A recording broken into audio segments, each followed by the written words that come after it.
We're playing 2 Maelstrom Pulse just as a catch-all removal. Also, if we're able to kill multiple creatures or permanents with the same Maelstrom Pulse, it's just gravy. 3 Shieldred. Shieldred is extremely powerful. Is a 4-mana 4/5 with Death Touch. Whenever you draw a card, gain 2 life. When your opponent draws a card, they lose 2 life. This allows us to pull ahead in life total and is also a very scary threat on its own and very hard to answer. We're playing The End. Spells cost 2 less to cast. Your life total is 5 or less. Hopefully that isn't happening. But we exile target creature or planeswalker, and then you get to extract that creature, which is a great catch-all removal and really good against decks that are playing cards like Mossa Dread Knight or Shieldred or things like that that you really want out of their deck and want to be able to exile. We're playing 2 Gix's Command.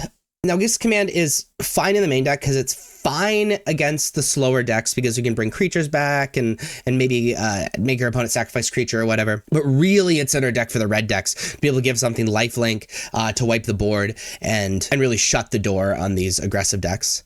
We're playing 2 Thrun Breaker of Silence just as a very, very hard to answer creature, a very hard to block creature. It is all around, like, can kind of close the door on these mid-range decks like Green and Dimir. As far as the sideboard goes, we've already talked about Cut Down. We're playing Duress for these combo and control decks to be able to take out these non-creature spells. We've already talked about The End.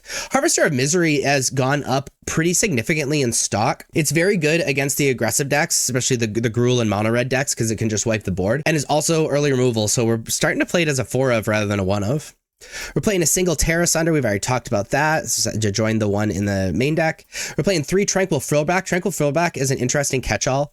We side it in against decks that have artifacts or enchantments that we dislike and aggressive decks so we can gain 4 life and just have a blocker. It's also fine as Graveyard Hate, so it's like really, really good all-around creature. And then we're playing 2 Nissa Ascended Animus, both as artifact and enchantment hate, and also it can close the door on these decks that are going very, very long with us.